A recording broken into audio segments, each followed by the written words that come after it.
নতুন বাংলাদেশের ইশতেহার ঘোষণা করবে জাতীয় নাগরিক পার্টি। এই উপলক্ষে কেন্দ্রীয় শহীদ মিনারে সমাবেশে নেতাকর্মীদের উপস্থিতিতে 24 দফা ইশতেহার ঘোষণা করবেন দলের আহ্বায়ক নাহিদ হাসান। দেশ গড়তে জুলাই পদযাত্রা থেকে পাওয়া অভিজ্ঞতা নিয়ে এই ইশতেহার তৈরি করা হয়েছে। এই মুহূর্তে জুলাই পদযাত্রা থেকে কথা বলছেন এনসিপি নেত্রী তাসফিন জারা। আমরা সরাসরি সেখানে যুক্ত হচ্ছি।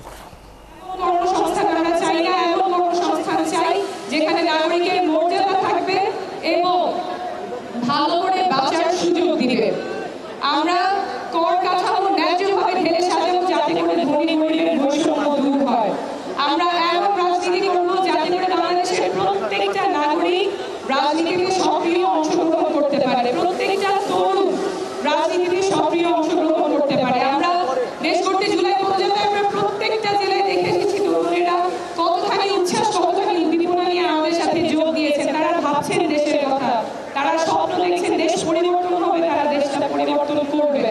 কিন্তু বারবার আমরা শুনছি তরুণদেরকে হেয় করা হচ্ছে, ছোট করা হচ্ছে, তরুণরা দেশ নিয়ে বোঝে না, তারা পরিবর্তন আনতে পারবে না।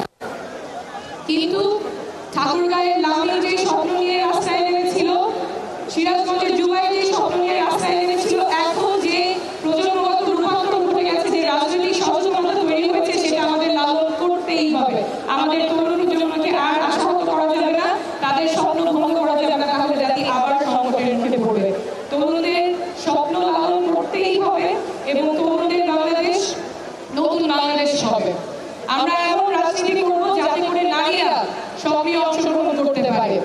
ভোলার সুমাইয়া যখন রাজনীতি করতে আসে তখন তার বাবা মার চিন্তা করতে হবে না রাজনীতিতে আমার মেয়েটা নিরাপদ থাকবে কিনা। সুমাইয়া রাজনীতি করতে পারে, দেশের জন্য সক্রিয়ভাবে রাজনীতি এবং দেশ গঠনে অংশগ্রহণ করতে পারবে।